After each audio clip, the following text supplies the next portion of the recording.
Nous sommes de retour sur le plateau. Vous le savez, depuis très tôt ce matin, nous vous avons dit que cette matinale est orientée vers la lutte contre les violences en milieu scolaire. Et justement, dans la rubrique L'invité de la matinale, nous recevons un expert. Il s'agit de M. Aurel Mabika. Il est partenaire à l'éducation. Avec lui, Sabrina Kundi Penda va développer un thème. Le thème, c'est celui-là, je vous le donne pour que vous puissiez poser vos questions. Vous le savez déjà, sur YouTube ou sur Facebook. Le thème, c'est Gabon, violence en milieu scolaire. Quelle solution pour y remédier? Vous pouvez poser vos questions. Faites comme nos clins d'œil d'hier qui n'ont pas hésité, qui ont voulu en savoir plus et qui ont posé leurs questions. Sabrina Kundi-Penda, c'est fait un plaisir de relayer ces questions à notre invité. Donc, on se retrouve tout à l'heure. Je laisse le plateau à notre charmante Sabrina Kundi-Penda. Ça y est.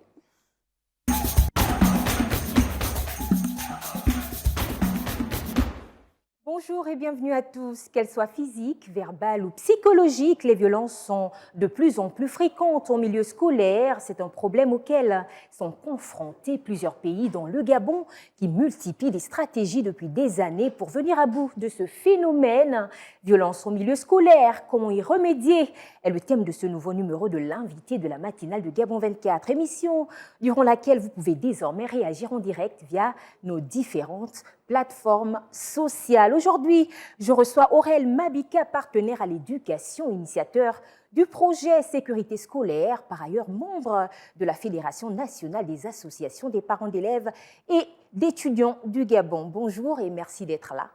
Bonjour Sabrina, merci. Alors d'entrée de jeu, quel constat faites-vous en ce qui concerne les violences au milieu scolaire au Gabon? Mais écoutez, le constat il est amer, hein, c'est le constat de tous les Gabonais. Les violences de plus en plus en milieu scolaire deviennent on va dire, un phénomène qui inquiète à la fois la famille, mais également l'État.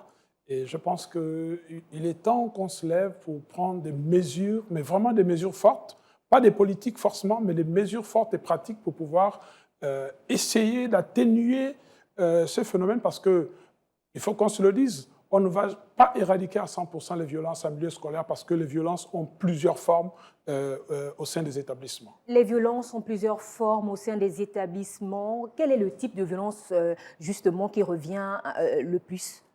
C'est vrai qu'aujourd'hui, on met beaucoup plus en avant les violences physiques, mais on ne parle pas trop des violences psychologiques que les enfants subissent dans les établissements. Donc, ces violences qui sont le résultat des rapports élèves-enseignants, ou encore élèves membres de l'administration, c'est surtout cette deuxième forme de violence qui, aujourd'hui, j'ai envie de dire, oubliée, parce qu'on met en avant les actes de vandalisme, les actes de violence, des agressions des élèves, mais on oublie que derrière, ces mêmes enfants sont victimes des violences psychologiques orchestrées par des enseignants. Il est donc temps d'agir. Même lorsqu'il y a le silence, il faut poser des questions. Les parents à la maison doivent être ceux-là qui suivent véritablement leurs enfants. Vous savez, comme j'ai dit, aujourd'hui, on expose beaucoup plus les violences commises par des enfants, mais on oublie, et du moins, je n'ai jamais vu un seul enseignant être sanctionné pour avoir été acteur d'une violence sur un élève. C'est généralement des situations qui sont parfois couvertes par les chefs d'établissement, parfois on amène la famille à trouver, on va dire, des voies de sortie plus ou moins, on va dire, consensuelles. Donc, mais je pense qu'il faut qu'à un moment donné, les acteurs de l'éducation, je parle des parents que nous sommes, mais également des éducateurs, donc des professeurs, tous les enseignants d'ailleurs, quand il y a ce genre de violences, qu'on les dénonce et qu'on condamne les personnes qui commettent de tels actes. Il faudrait donc que les élèves victimes de ces violences psychologiques se plaignent. Mais bien sûr, bien sûr. Le problème, les enfants ne se plaignent pas parce qu'on les menace. Les enfants sont menacés. Si vous allez à l'administration dire que tel enseignant m'a violenté, on va vous exclure. Et l'enfant ne veut pas perdre sa place à l'école. Ou bien on va utiliser d'autres expressions pour intimider la famille. Donc, c'est généralement des choses qui se passent et je ne suis pas en train de vendre un secret. C'est une réalité. Il est donc temps que les choses changent dans ce sens. Moi, je pense qu'on a fait beaucoup d'efforts, et ça, il faut le reconnaître, que les violences en milieu scolaire aujourd'hui, on va dire, au sein des établissements, l'ampleur, on va dire, s'amenuise un tout petit peu. Maintenant, la violence se portait vers l'extérieur.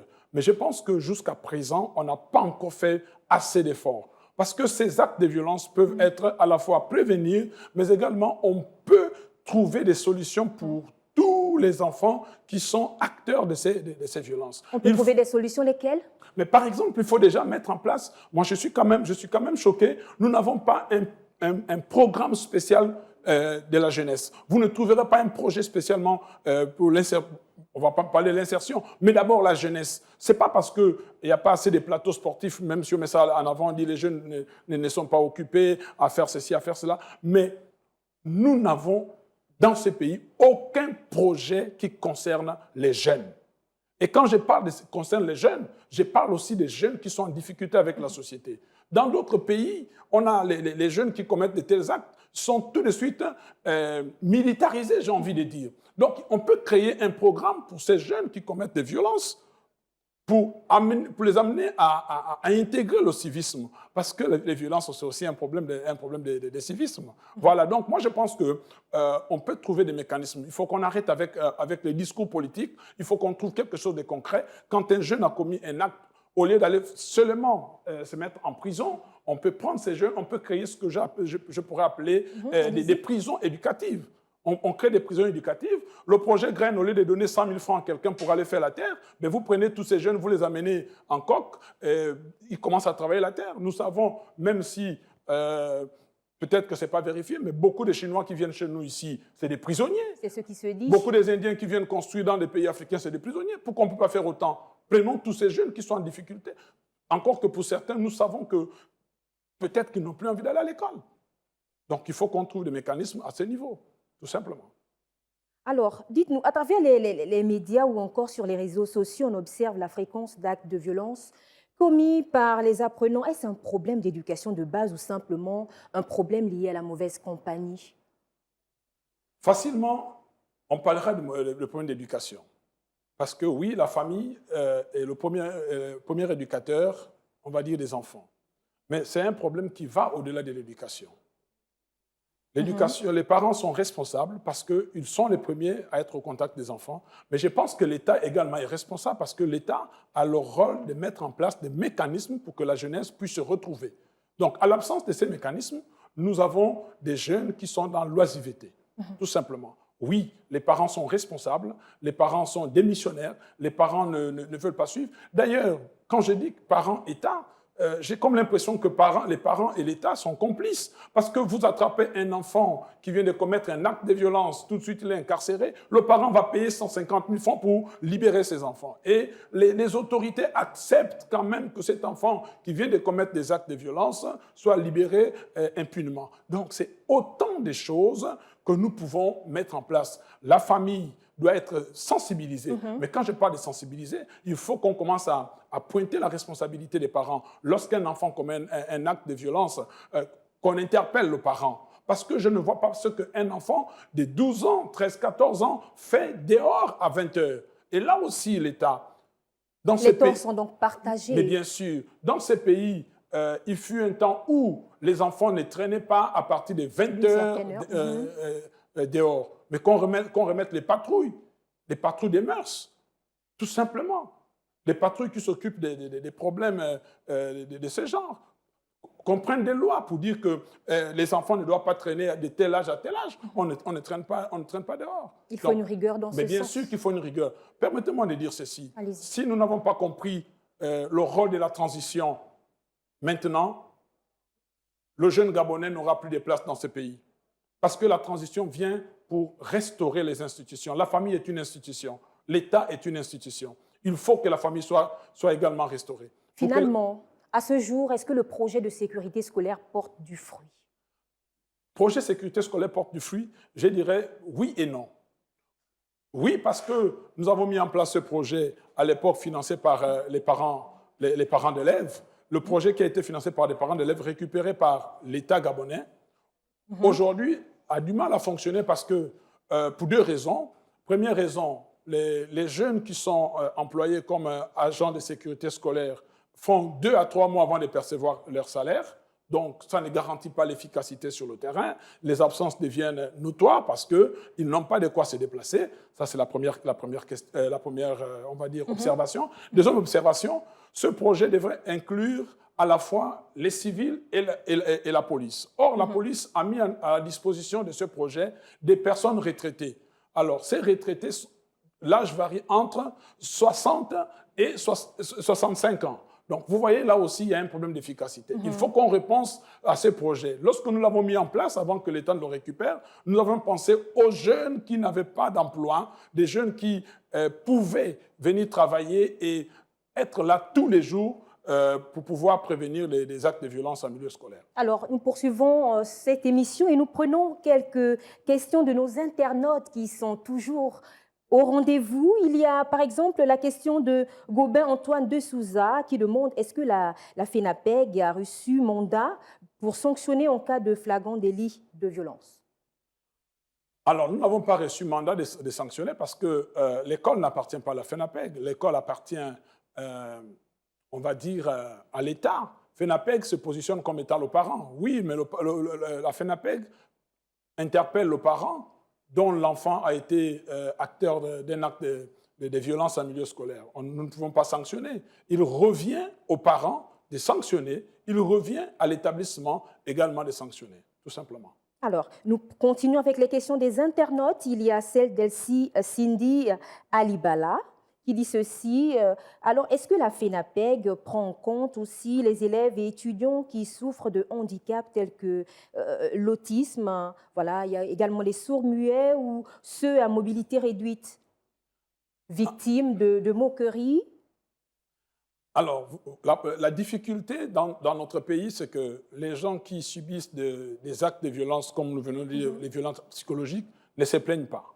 Le rôle de la FENAPEG, c'est de porter les difficultés que les enfants rencontrent en milieu scolaire vers les autorités. Et là aussi, il faut le dire, on ne peut pas construire une école sans les parents aujourd'hui. Malheureusement, j'ai l'impression que le rôle du parent au sein du système éducatif gabonais est très mal compris. Du coup, notre partenaire n'a rien à faire avec les parents. Ils appellent les parents lorsque la situation devient compliquée, alarmante, et c'est là où on a besoin du parent pour venir valider. Or, nous devons être en amont et en aval de décisions qui sont prises concernant les enfants. Donc, oui, lorsque vous avez un problème de ce genre, si vous nous saisissez, nous serons votre porte-voix auprès des autorités et nous avons fait ça pour plusieurs personnes. Nous avons déjà soutenu plusieurs étudiants, que ce soit dans le problème des bourses ou d'autres problèmes. La FENAPEG reste ouverte pour accompagner les étudiants et également les parents d'étudiants. La FENAPEG reste ouverte pour accompagner les apprenants et les parents. Alors, il y a cette autre question de Samuela Zigou. Il dit ceci, que prévoit votre fédération en cas de constat d'abus d'autorité sur les apprenants? Alors, nous sommes une association de défense des intérêts des parents et d'élèves au sein des établissements. Donc, notre seule mission à ce niveau, c'est rester en justice. Bien sûr, vous vous souvenez des faits qui s'est passé à Makoko, je pense l'année dernière, un enseignant qui avait harcelé une élève moyennant les notes sexuellement transmissibles. Alors, le problème, comme je disais, quand un enfant a un problème, l'enfant se plaint. Mais quand la FENAPEG dit on va porter l'affaire vers les autorités compétentes, le parent vous dit je ne veux pas avoir des problèmes avec, je ne veux pas que mon enfant soit mal vu. Donc, le problème, ce n'est pas que ce soit la FENAPEG ou d'autres institutions qui défendent les intérêts des élèves et sont souvent confrontés à cette difficulté où les gens préfèrent traiter à l'amiable que de poursuivre selon les voies légales, tout simplement. Il y a encore plusieurs questions des internautes, mais malheureusement, nous ne pouvons pas toutes les prendre. Alors, quels sont vos projets pour l'avenir en tant que membre de la FENAPEG? Alors, la FENAPEG, nous battons pour que la voix des parents soit entendue. Et ce qui est dommage, c'est que j'ai l'impression, comme je disais tout à l'heure, qu'on ne prend pas en compte l'existence des parents que nous sommes au sein des établissements. Ne nous appelez pas quand il y a des problèmes.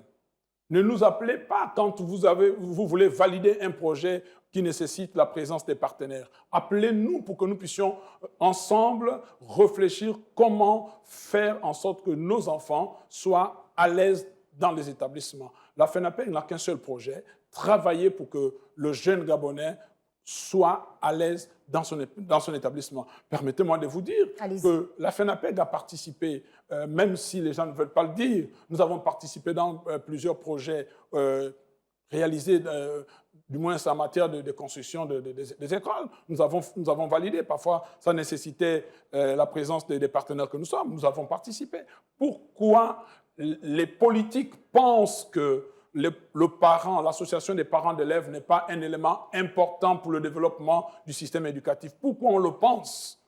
Parce que c'est là où se trouve tout le problème. Et on se focalise sur ce qui est politique, alors que nous voulons apporter des solutions pratiques. Finalement, comment prévenir les violences en milieu scolaire? Et ce sera là votre mot de fin. Alors, selon moi, pour prévenir les violences en milieu scolaire, premièrement, il faut renforcer le dispositif de sécurité scolaire qui existe déjà. Le Gabon, nous avons la chance d'avoir ces mécanismes. Nous avons la chance d'avoir un outil qui travaille dans la prévention. Il faut repenser cet outil en régularisant les salaires des agents, mais également on va aller beaucoup plus loin. Ce n'est pas pour faire, comment dire ça, la mauvaise publicité. Vous ne pouvez pas nous envoyer des papas qui sont déjà fatigués, qui ont 65 ans, pour venir faire de la sécurité en milieu scolaire, alors que nous savons que les jeunes sont beaucoup plus vifs. Donc moi, j'ai dit, il faut premièrement repenser à ça en mettant en place des mécanismes pour que les jeunes qui font dans la sécurité puissent être à l'aise. Et deuxièmement, mettons-nous ensemble pour que les parents également, qui sont les premiers éducateurs des enfants, puissent apporter leur pierre à la construction du système éducatif dans notre pays. Voilà qui est dit. Merci d'avoir été des nôtres. Je rappelle que j'étais en compagnie d'Aurel Mabika, partenaire à l'éducation, initiateur du projet Sécurité scolaire, par ailleurs membre de la FENAPEG, la Fédération nationale des associations des parents d'élèves et d'étudiants du Gabon. Merci à vous d'être passé sur ce plateau. Merci à vous également, chers téléspectateurs, de rester fidèles au programme de la matinale de Gabon 24. À très vite.